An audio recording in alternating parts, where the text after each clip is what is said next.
Hi everyone, welcome back to my channel Telugu home foods and welcome back to one more video. ఈ వీడియోలో చాలా టేస్టీగా దొండకాయతో ఉల్లి కారంని ఎలా చేసుకోవాలనేది చూపిస్తున్నాను.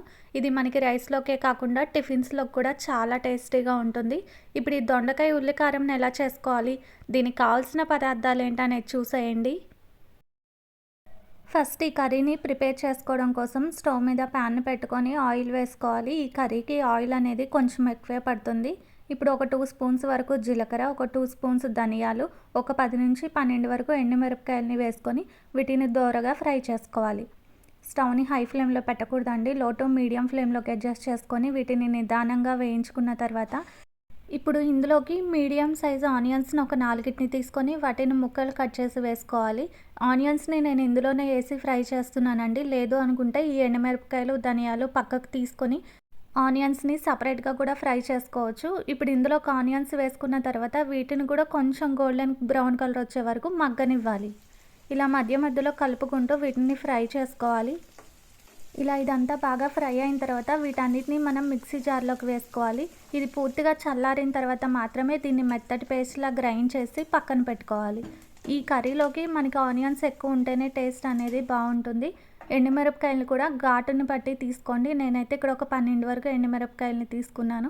ఇప్పుడు ఇదే ప్యాన్లోకి ఇంకొంచెం ఆయిల్ని వేసుకోవాలి. తర్వాత దొండకాయల్ని తీసుకొని నీట్గా వాష్ చేసుకున్న తర్వాత వీటిని పొడుగ్గా సన్నగా కట్ చేసుకోవాలి. ఇక్కడ నేను వీటిని పొడుగ్గా కట్ చేసుకున్నానండి. మీరు గుండ్రంగా కట్ చేసుకున్నా కూడా టేస్ట్ అనేది బాగానే ఉంటుంది.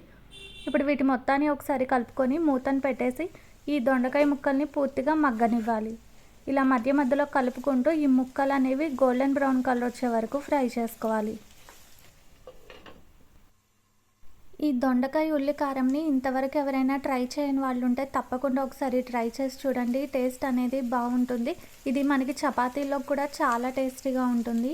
ఇప్పుడు ఇందులోకి మనం పసుపు వేసుకుందాం. పసుపు ఒక 1/2 టేబుల్ స్పూన్, తర్వాత సాల్ట్ వేసుకోవాలి. సాల్ట్ ఒక 1.5 టేబుల్ స్పూన్ వరకు వేసుకోవాలి.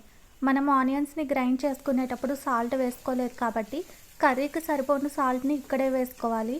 ఇప్పుడు ఇదంతా బాగా మిక్స్ చేసుకున్న తర్వాత చూసారు కదా, మనకి దొండకాయ ముక్కలు అనేవి కొంచెం కలర్ చేంజ్ అయ్యాయి. ఇప్పుడు మనం గ్రైండ్ చేసి పెట్టుకున్న ఆనియన్ పేస్ట్ని వేసుకోవాలి. ఇలా ఈ ఆనియన్ పేస్ట్ మొత్తం వేసుకున్న తర్వాత ఇదంతా బాగా కలిసే వరకు కలుపుకోవాలి. ఇందులోకి నేను కారంని కానీ ఎటువంటి మసాలాలని యాడ్ చేయట్లేదండి. మనం ఎండుమిరపకాయలని తీసుకున్నాం కదా, ఆ ఘాటుతోనే మనకి కారం అనేది కరెక్ట్గా సరిపోతుంది. ఇప్పుడు ఇదంతా బాగా మిక్స్ చేసుకున్న తర్వాత ఇందులోకి కొంచెం టేస్ట్ కోసం చింతపండు రసాన్ని వేసుకోవాలి. మరీ ఎక్కువ వేసుకోకూడదు. ఈ చింతపండు రసం వేసుకోవడం వల్ల మనం ఈ కర్రీ తినేటప్పుడు పుల్ల పుల్లగా ఫ్లేవర్ అనేది చాలా బాగుంటుంది. ఈ చింతపండు రసం అనేది ఆప్షనల్ అండి, నచ్చిన వాళ్ళు వేసుకోండి, లేదు అనుకుంటే స్కిప్ చేసేయండి.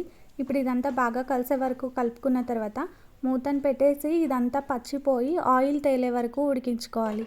ఇలా మధ్య మధ్యలో కలుపుకుంటూ నిదానంగా ఉడికించుకున్న తర్వాత చూసారు కదా, మనకి కొంచెం సేపటి తర్వాత ఆయిల్ అనేది పైకి తేలిపోయింది. ఈ స్టేజ్లో ఉండగానే మనం దీన్ని స్టవ్ ఆఫ్ చేసుకొని బౌల్లోకి తీసుకొని వేడివేడిగా రైస్లోకి సర్వ్ చేసుకుంటే చాలా టేస్టీగా ఉంటుంది. ఈ వీడియో నచ్చినట్టయితే తప్పకుండా ఒక లైక్ చేసి మీ ఫ్రెండ్స్కి రిలేటివ్స్కి షేర్ చేయండి. ఇలాంటి మరిన్ని టేస్టీ రెసిపీస్ కోసం తెలుగు హోమ్ ఫుడ్ ఛానల్ని సబ్స్క్రైబ్ చేసుకొని పక్కనే ఉన్న బెల్ ఐకాన్ని ట్యాప్ చేసి ఆల్ అనే ఆప్షన్ని సెలెక్ట్ చేయండి. ఇన్స్టాలో కూడా తెలుగు హోమ్ ఫుడ్స్ పేజ్ని ఫాలో అవ్వండి. లింక్ కింద డిస్క్రిప్షన్లో ఇస్తాను. వీడియో నచ్చితే తప్పకుండా ఒక లైక్ అనేది చేయండి. మీరు లైక్ చేయడం వల్ల ఈ వీడియో అనేది మరికొంతమందికి రికమెండ్ అవుతుంది. Thanks for watching.